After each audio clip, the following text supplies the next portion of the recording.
The Hope Chest, Chapter 14, Max Bloomstein's Pharmacy. Mr. Martin hadn't said anything about how long they were staying in Dead Horse Alley or where they were going afterward. Myrtle supposed that, like everyone else, they were waiting.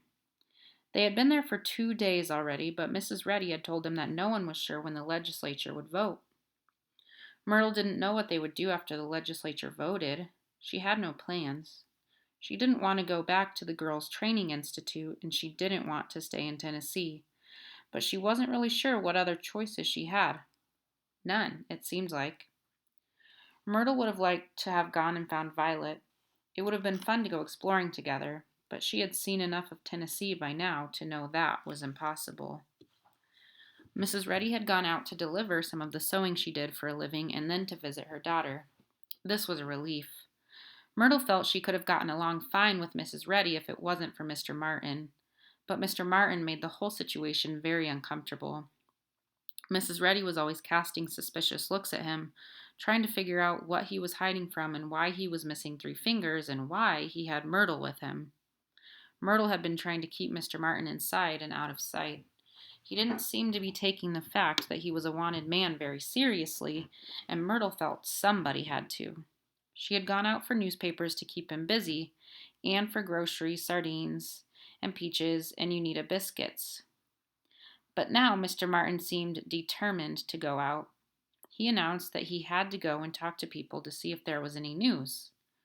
Myrtle didn't see any way she could actually forbid him to leave, and she privately suspected which person in particular he wanted to see. Myrtle could see that the problem of Mr. Martin's future needed to be settled nearly as much as hers did. "Miss Chloe sure is pretty," she commented.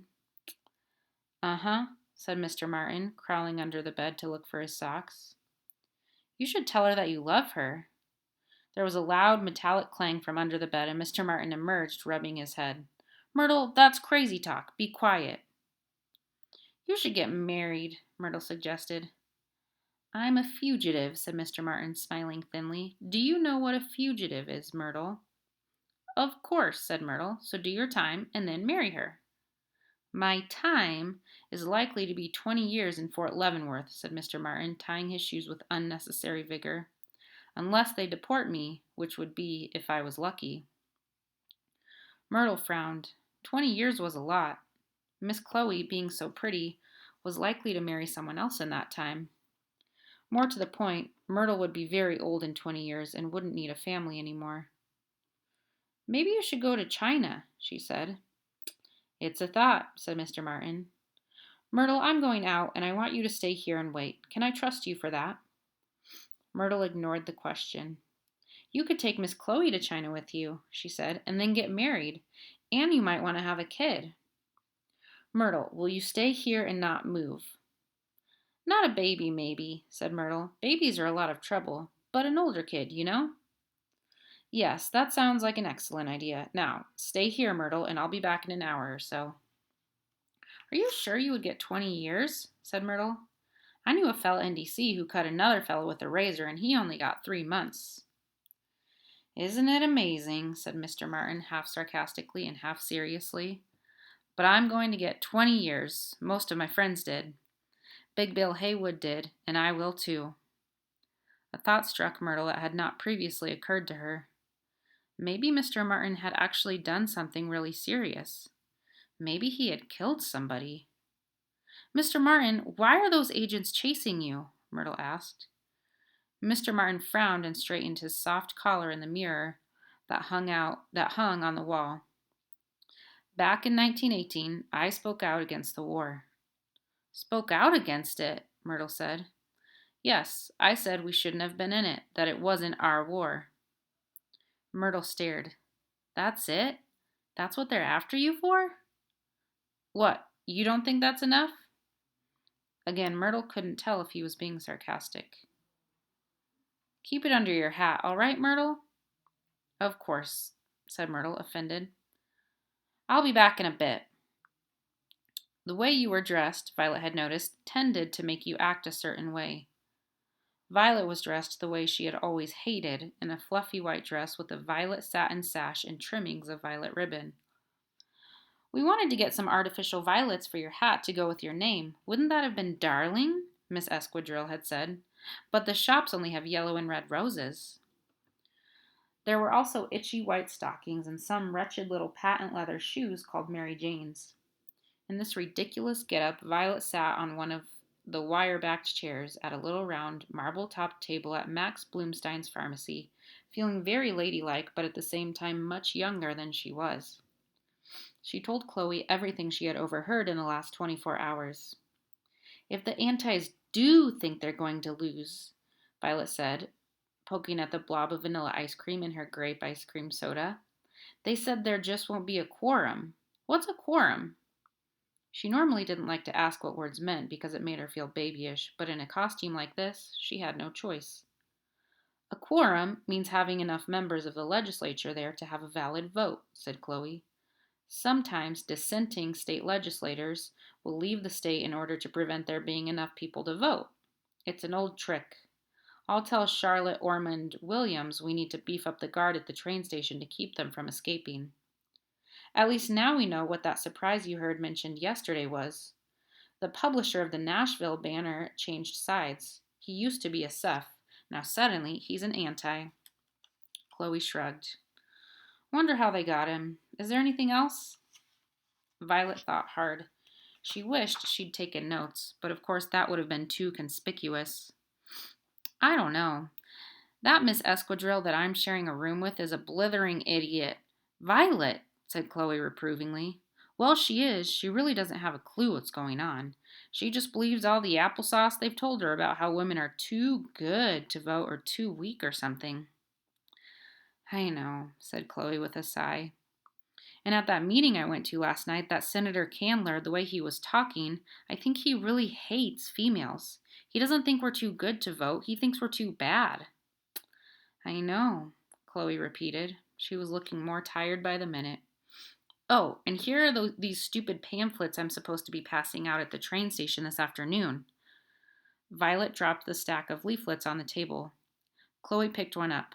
Beware, men of the South, heed not the song of the suffrage siren. She managed to get all the exclamation points in without raising her voice. Chloe had always been good at making her voice expressive. Violet thought fondly of the stories about Alaska that Chloe used to tell her.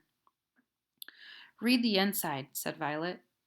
Chloe did, and then dropped the pamphlet back on the table. Oh, that old argument, she said, that there are more colored women than colored men in the South, so giving women the vote will increase the colored vote. Save the Anglo-Saxon race. Most of the states don't even let colored people vote anyway. How come there are no colored suffragists? Violet asked. There are tons of colored suffragists, said Chloe, but they've been asked to stay out of sight. That's not fair, said Violet. She felt she'd had a pretty thorough lifelong experience of what it was like to be seen and not heard, and being neither seen nor heard had to be even worse. Of course it isn't, said Chloe. Drink your soda. The bells on the door of the pharmacy jingled. A moment later, Mr. Martin sat down next to them.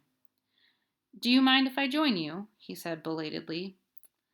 Oh, hello, Theo. Chloe instantly looked less tired.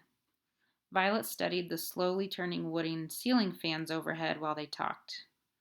She would have liked to go somewhere else because she was beginning to suspect that Myrtle was right and that Chloe had no intention of sending Mr. Martin to the rightabout. In fact, Chloe had probably told Mr. Martin they were going to be at the drugstore. The whole thing embarrassed Violet.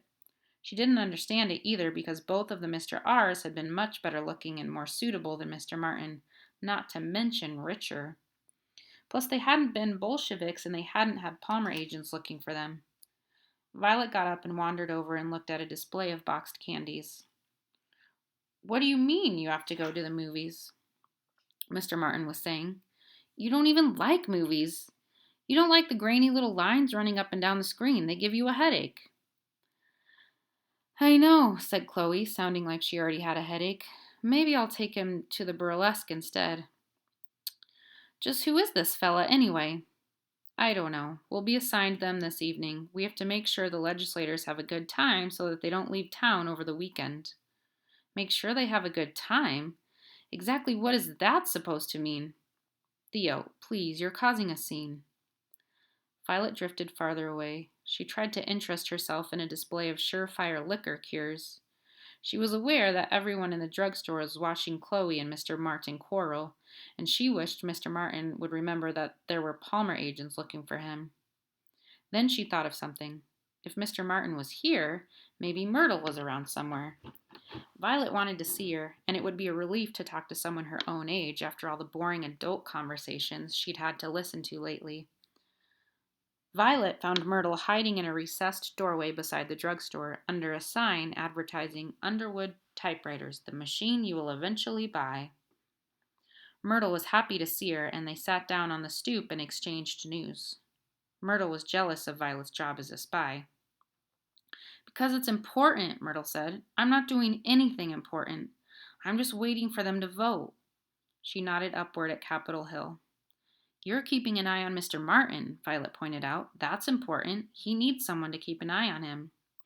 He sure does, Myrtle agreed. It's bad enough he has a scar on his face and 3 fingers missing. He doesn't need to go telling people how to change the way they do things all the time.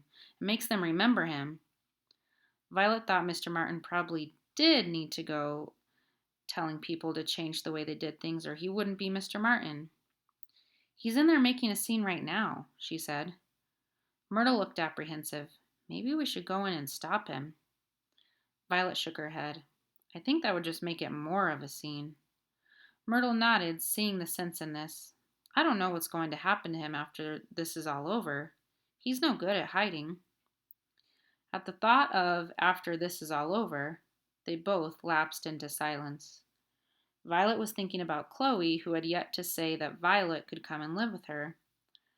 Violet didn't want to go home. She didn't miss it at all. All right, she missed her own room and her bed with the green chenille spread and her shelf full of Oz books. But she didn't miss the empty, echoing loneliness of a house with no one in it but Stephen, who wasn't really there, and Father, who never talked except to issue edicts, and Mother, who had betrayed Violet. She supposed Myrtle was thinking about the Girls' Training Institute and how she didn't want to go back there, and where she would go if she didn't. When will it all be over? Said Myrtle. No one knows, said Violet. The Senate might vote on the amendment today. Or they might not, which would mean maybe they'd vote on it Monday, or maybe not. And then the House might vote on it Monday, but they have to wait for a committee to recommend it. She broke off, noting that Myrtle was laughing at her. You sound like a politician or something, said Myrtle. Violet shrugged. Because I've been listening to so much political talk lately.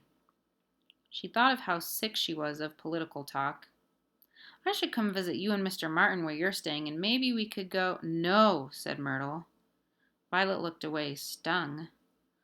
A colored man in overalls was sweeping the edge of the sidewalk, his broom making gritty, swishing sounds as he swept clouds of dust into the gutter. It's just not that interesting a place. You'd be bored, Myrtle said, sounding half apologetic. Before Violet could reply, the door to the drugstore burst open and Mr. Martin stormed out. Violet could just imagine the eyes of everyone in the place following him and his scar and his missing fingers that the Palmer agents had such a good description of. Myrtle jumped to her feet and waved a hasty goodbye to Violet. Violet was sorry to see her go, but Mr. Martin clearly needed supervision. He just refuses to understand, said Chloe, when Violet sat back down at the marble-topped table. I told him back in New York that nothing was more important than winning the vote. I don't know why he thinks I should have changed my mind now. Violet decided this remark was not really addressed to her.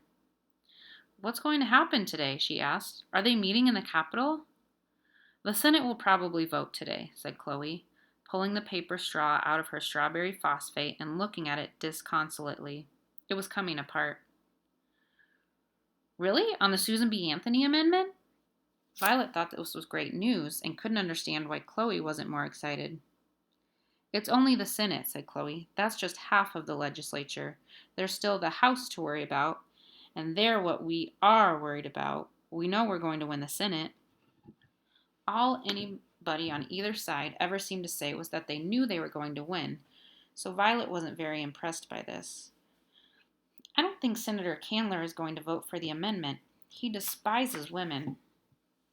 Chloe smiled and stuck her limp straw back into her drink. No, I agree. Senator Candler will vote against it. But I still think we're going to win it. Then we'll have 35 and a half states, and the antis will be more desperate than ever, and the battle will just get hotter. Violet was relieved to see her sister smile and decided to bring up something that had been on her mind. Chloe, when we go back to New York, can I? Violet, I can't really think about that right now, said Chloe. She picked up the pamphlets. Do you want to chuck these in the trash barrel, or shall I?